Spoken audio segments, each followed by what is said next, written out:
At the end of the first month, Wired magazine hits the compound. I'm in the magazine, and it's talking about the hacking, the theft, the fraud, everything else. I'm like, sweet. Hallelujah. Yeah, except it's got this line in there that says, Brett Johnson, Secret Service informant. So, Oh, no. Yeah. So that was at 4 o'clock. They had out mail right after the count. That magazine hits. I'm flipping through it. I'm like, okay, I'm good until I see that line. And then I'm like, I'm fucked. We go to dinner after that. At dinner, you already hear the conversations going. We got a snitch on the compound. We got a snitch on the compound. We think it's that guy right there. The warden shuts down the compound the next morning, shuts down everything, calls me into the office. He's got SIS there. He's got all the counselors there. He looks at me. He's like, did you give an interview to Wired magazine? I'm like, yeah. He's like, don't you know they'll fucking kill you? I'm like, no. He was like, when did you give an interview? I was like, during transport out of Oklahoma City and Atlanta and all that. He's like, they will kill you here. So they're doing a locker search, trying to confiscate all the magazines. He looks at me. He's like, do you feel safe? And I was like, if you tell me you don't feel safe, what happens to you? They throw you in the shoe for 8 more months until they transfer your ass. So I'm like, no, I'm not going back there. Yes, I feel completely safe. He looks at me like, you're an idiot. He says, hey, look, if anybody says anything at all to you, you better tell somebody. They will kill you here. I'm like, understood. So I go back, think everything's fine. Next day I walk into the unit. There's Nick Sandifer on his bunk. He's got the magazine wide open reading it. I'm like, oh, shit. Walk up to him. I'm like, hey, Nick, what are you doing? Oh, just doing some reading. Anything interesting? It's getting that way. Let me show you. So I take the magazine, point the line out. He's like, man, I already knew. I was like, do we have a problem? He's like, did you snitch on anybody that's here right now? I was like, no. He's like, until someone hits this compound that you've told on, we don't have an issue. I'm like, good. He's like, but we do need you to do something for us. So in federal prison, federal system, you have to have a job. Doesn't matter what you do, you got to have a job. I got a job in education teaching a lit class. Every Aryan signs on to this lit class that's taught Wednesdays 6 to 8:30 p.m. Did we teach books? No, we didn't. We taught fraud every Wednesday 6 to 8:30. Anything you guys want to know? Help me help you. I'm here for you guys. That was job one. The second job, and I've talked about this before, but there's two types of inmates that you can see and really point them out as they're stepping off the bus. You know who those pedophiles are immediately. Right. You know those guys. Right. And the second one, you can pretty much point out the bank robbers. Those two groups of people. Really? Oh, yeah. What do the bank robbers look like? It's like they're individuals. They're just, they know their place, man. It's like they're that guy. Cocky? It's not really even cocky.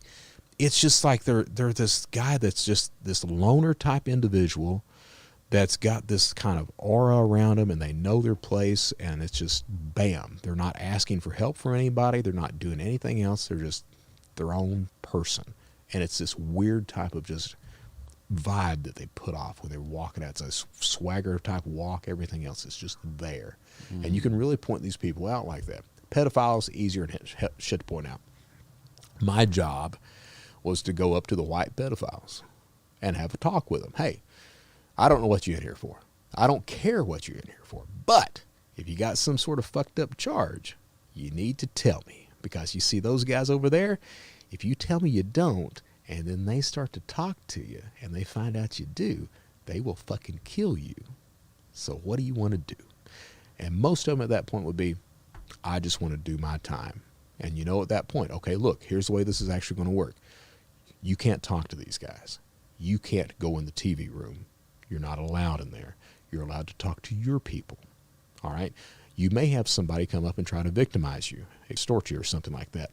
Not much you can do about that shit either. And that's the way your existence is if you're that type of criminal that's inside. All right? So could you be beaten? Yeah, it doesn't really happen that much. Not at that level. Up in the higher levels like max, you can't be on the compound. You cannot.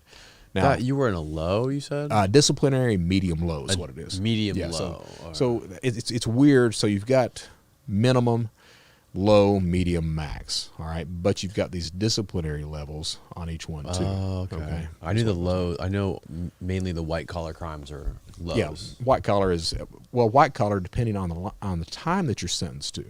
Right. If you're sentenced to more than 10, you can't go to a camp. You got to be under 10 Right. to hit that camp level.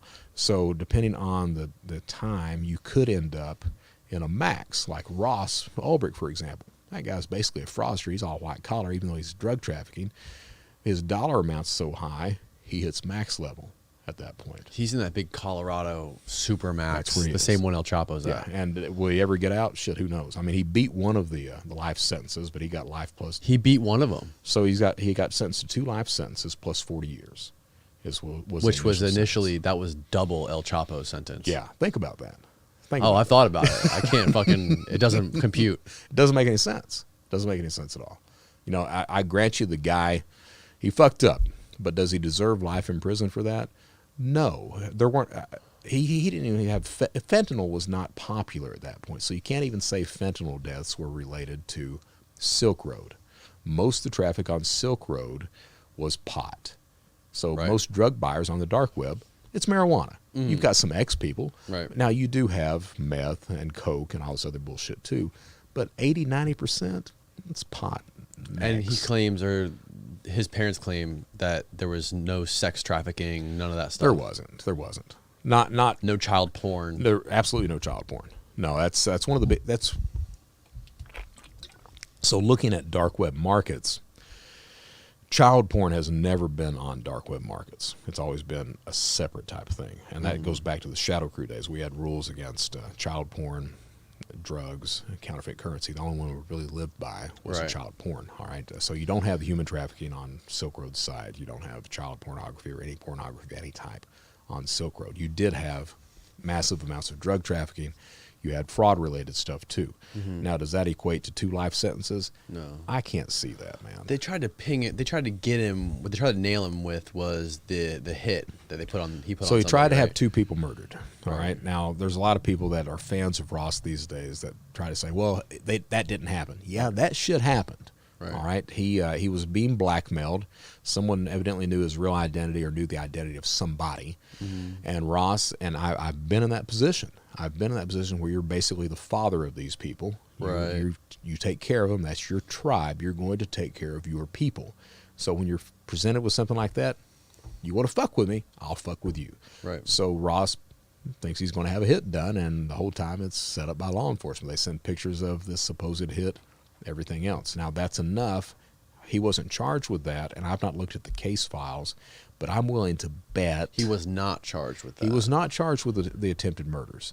But that doesn't mean it doesn't go into sentencing. All right? Right. It could be part of relevant conduct in the PSR, and they consider that with sentencing. And I'm willing to bet that's where that life sentence bullshit comes from, is right there. Okay. They found some sort of corruption with the prosecutors, right? Oh, geez, man. There were Secret Service agents that were stealing crypto. There were like 2 or 3 of them that were doing that bullshit. I mean, there was all kinds of wild stuff that was going on. Yeah. At least one of the agents was sentenced to prison for that stuff. Right. And all that. I mean, there was a load of stuff. The case, Ulbricht should have never gotten that type of sentence simply because of all the bullshit that was going around with law enforcement at that point. And that goes back to this idea, nowadays, that was back, 2010, 2011. So nowadays, law enforcement's pretty on point.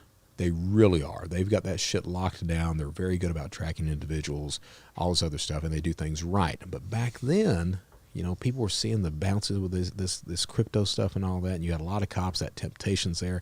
They really didn't have the investigations on point like they needed to, things like that. So you had that possibility of law enforcement coming in and fucking around with stuff. Right. Okay? And that's exactly what goes on. And I'm hoping the guy, certainly Ulbricht deserves some time. Certainly does.